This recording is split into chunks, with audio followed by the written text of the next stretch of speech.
Hello again, this is Clarke, and this is part 4 of starting over. I got a haircut just the other day, and it looks like they cut off too much. I went to my favorite barbershop and went in to find the lady who gave me a haircut last time because she did such a good job. And when I got there, it was time for another barber to take the next person, I guess. Now, I could have said that I wanted to wait for her, but I didn't. So actually, it's my fault. It's my fault that my hair is a little short because I didn't say what I wanted. Now, why would I do that? I guess I think about when I was a kid, my parents used to say if I asked for something that I wanted, well, what makes you so special? Um, I didn't know what to say anything back then because that was parent talking and I listened to what they said so it kept me from saying a lot of times what I wanted specifically. But that's what we're going to talk about tonight. We're going to talk about what makes you so special and that you deserve to talk about what you want and to experience what you want in life. Now, what I want to do first is read a list to you of 10 things that people regret. Okay, the top 10 list of things that people regret. And number one on that list is not traveling when they had a chance. I think about my mother when I look at this because she always wanted to go to Hawaii, and it was never the right time, or it cost too much, or they didn't want to take time off. And then finally she got to a point later in life where she had to be on oxygen and she couldn't travel anymore. So she missed that opportunity, the opportunity to go someplace that she really wanted to go. So that's the number one regret is not thinking you're special enough or that you deserve to go when you had a chance to go. The second one is staying in a bad relationship.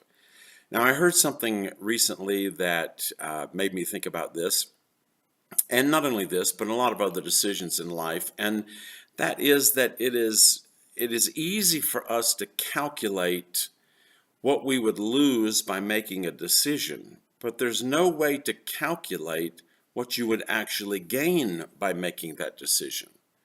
And that's a very important thing because number two regret people had was staying in a bad relationship.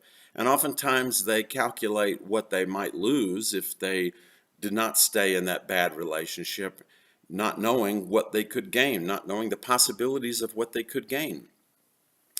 And that's just another thing to think about. Number three on the list is caring too much about what people think.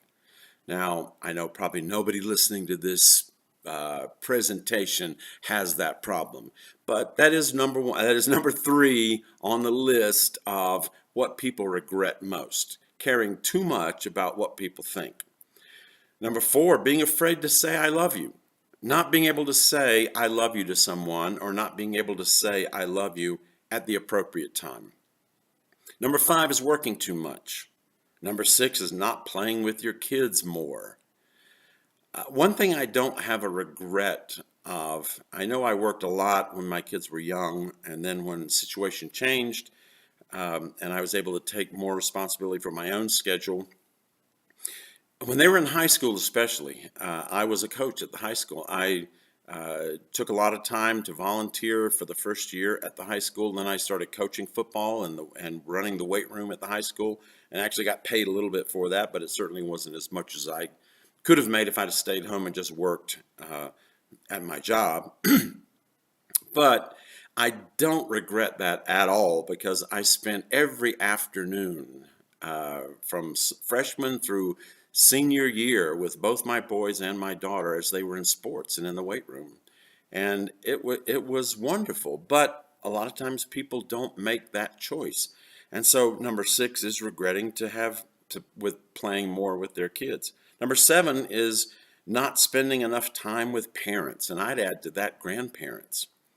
I really regret not talking to my grandmother more because my grandmother on my mother's side was born in the late 1800s, and her father would have been involved and around during the Civil War. Now, what a conversation that would have been.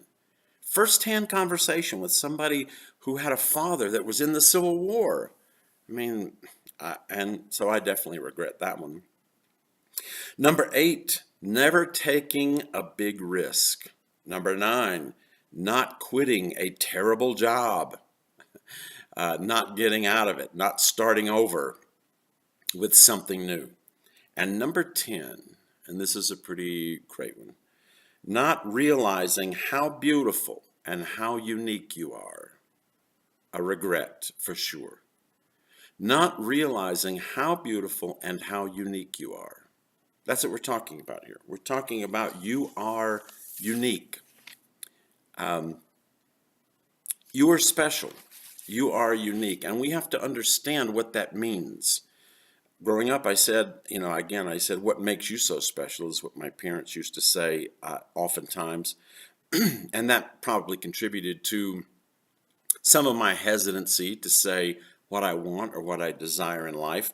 But we have to realize that we are special. We are unique. We're not superior to anyone else, but we are unique. And being unique makes us valuable. In fact, it makes us priceless because no one else has my DNA, specifically, uniquely my DNA, my fingerprint, my uniqueness in experience and exposure in life. I'm the only one that's had all of those things happen to me. And that makes me special. And in that uniqueness gives me the right to, excuse me, say, if I want to start over, that I have the right to start over. I have the ability to start over. Being unique makes me different, and being different is good because being different, we have so many different things that people can contribute around the world to each other and with each other that it fits everything together. It makes everything work. If we were all the same, if nobody was different, we couldn't get a lot done. But by having all of these different things, being in all of these different situations and having all of these different experiences, we can contribute so much to each other. I accept my uniqueness and that I am special and that I am different. But in that acceptance, it means that I also must accept everybody else's uniqueness and their difference and their contribution and that they are special and that they have the right to start over just as I did. I want to read you again. Here's something else. It's not actually a poem, it's a writing, but it's called Special, and I think it kind of capsulizes what we're talking about here. I'm special. In all the world, there's nobody like me. Since the beginning of time, there has never been another person like me. Nobody has my smile. Nobody has my eyes, my hair, my nose, my hands, my voice. Nobody anywhere has my taste for food or music or art.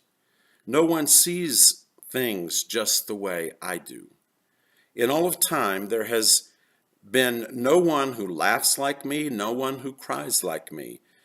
And what makes me laugh and cry will never provoke identical laughter and tears from anybody else, ever.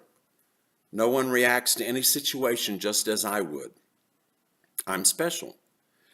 I'm the only one in all of creation who has my set of abilities.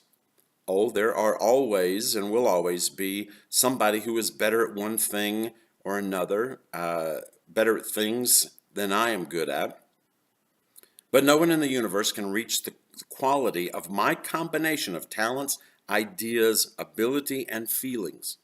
Like a room full of musical instruments, some may excel alone, but none can match the symphony's sound when all are played together. I'm a symphony. Through all eternity, no one will look, talk, walk, think, or do like me. I'm special. I'm rare. And as in all rarity, there is great value. Because of my great rare values, I need not attempt to imitate others. I will accept, yes, celebrate my differences. I am special. I am beginning to see that God made me special for a very special purpose. He must have a job for me that no one else can do as well as I can. Out of all the billions of applicants, only one is qualified. Only one has the right combination of what it takes, and that is me.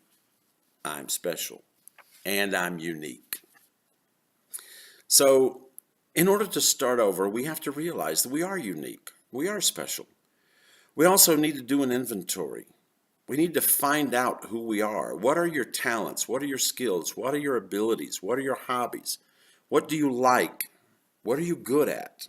Uh, what do you love? What can you do that's easy, comes easy and natural to you? Figure those things out. That's how you start over. That's how you get the foundation to start over.